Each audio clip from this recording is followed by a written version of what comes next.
Hello everyone. आज की इस वीडियो में हम लेके आ चुके हैं सिक्स सेमेस्टर के बीए प्रोग्राम के हिस्ट्री के क्वेश्चन पेपर को, जिस पेपर का नाम रहने वाला है हिस्ट्री ऑफ यूरोप 1870 से 1845। तो इसमें हम यूरोप की हिस्ट्री पढ़ेंगे जो कि सन 1870 से 1945 के बीच में रही है, और ये बीए प्रोग्राम का कोर्स रहने वाला है और सिक्स सेमेस्टर में ये पेपर होने वाला है। तो जिसका भी ये पेपर होने वाला है वो ये वीडियो देख सकता है। इस वीडियो में डिस्कस करेंगे कि कौन कौन से इंपॉर्टेंट क्वेश्चन आपसे पेपर में पूछे जा सकते हैं और कौन कौन से आपसे क्वेश्चन आंसर आपके एग्जाम में रिपीट हो सकते हैं।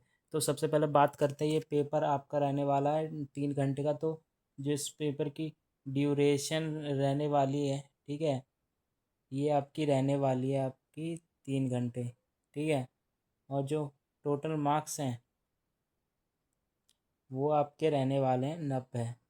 तो 3 घंटे और 90 मार्क्स का पेपर रहने वाला है। तो अब नीचे स्क्रॉल डाउन करते देखते हैं क्या इन्होंने बोल दिया है कि आपको 4 क्वेश्चन अटैम्प्ट करने हैं सभी क्वेश्चनों में से। तो only 4 question are attempt from any an other question, ठीक है। तो सबसे पहले देखते हैं पहला क्वेश्चन क्या पूछ लिया इन्होंने। इन्होंने पूछ लिया 1873 की आर्थिक मंदी के विभिन्न कारणों का विश्लेषण करें। जो 1873 में जो आर्थिक मंदी आई थी, ठीक है, जो इकोनॉमिकल डिप्रिसिएशन आया था, वो किन वजहों से आया था और क्या क्या कारण थे जिनकी वजह से आर्थिक मंदी आई थी, आपको उन पर चर्चा करनी है। Analyse the different causes of economic depression of 1873, ठीक है। अगला क्वेश्चन है आपका, रूस में 1917 की क्रांति के कारण क्या थे। जो रूस में 1917 के समय जो क्रांति हुई थी उसके क्या क्या कारण थे आपको वो बताने, ठीक है। तो ये इंग्लिश में सवाल पूछ रहा है आपका, what were the causes of the revolution of 1917 in Russia, ठीक है। तीसरा क्वेश्चन आ गया, प्रथम विश्व युद्ध के कारणों और परिणामों का वर्णन करें, ठीक है।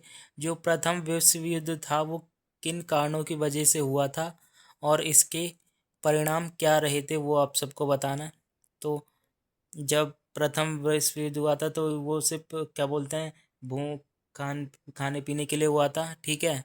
और जो उसके परिणाम थे, जब बहुत से देशों में भी युद्ध हुआ तो उन्होंने बहुत से परमाणु हथियार छोड़े थे, जिसके चलते बहुत से बच्चे कई सालों तक कई कई देशों में अपंग और सही बच्चे पैदा नहीं हो पाए और बहुत से बच्चे लंगड़े लूले भी पैदा हुए। तो इससे ये हुआ था। तो इसका इंग्लिश में क्वेश्चन बनता है, describe the causes and consequences of the first world war. आपको डिस्क्राइब करना है कॉजेज कारणों को और कॉन्सिक्वेंसेस परिणामों को फर्स्ट वर्ल्ड वॉर के दौरान, ठीक है। इसके बाद चलते हैं अगले क्वेश्चन पे। अगला क्वेश्चन आ गया, चौथा क्वेश्चन पूछ रहा है, यूरोप में आधीन आधुनिकवाद के लिए उत्तरदायी कारकों का वर्णन करें। जो यूरोप में आधुनिकवाद के लिए जो उत्तरदायी कारण थे उनको आपको बताना कि क्या क्या कारण थे। इंग्लिश में क्वेश्चन पूरा पूछ रहा है आपसे, account for the factors responsible for totalitarianism in Europe, ठीक है। इसके बाद चलते हैं पांचवें क्वेश्चन है। पांचवा क्वेश्चन पूछा, संयुक्त राष्ट्र संघ यूएनओ के गठन के पीछे कौन से कारक जिम्मेदार थे। जो संयुक्त राष्ट्र संगठन है उसके गठन और जो उसका गठन हुआ था उसके लिए कौन कौन से कारक जिम्मेदार थे, किन किन कारणों के वजह से संयुक्त राष्ट्र संगठन का निर्माण किया गया था, वो आपको बताना। What factors lead to the formation of the United Nation Organisation UNO, ठीक है। छठा क्वेश्चन पूछ रहा है, 1929 की महामंदी के लिए जिम्मेदार कारकों पर चर्चा करें, ठीक है। आपको 1929 में जो महामंदी आई थी उसके क्या क्या कारण थे उन पर आपको विचार करना है और उन पे चर्चा करनी है, ठीक है।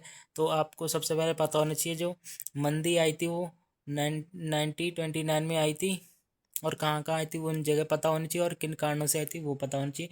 इंग्लिश में क्वेश्चन पूछ रहा है आपसे, discuss the factors that were responsible for the great depreciation of 1929। सातवां क्वेश्चन पूछा है, what were the consequences of the Second World war.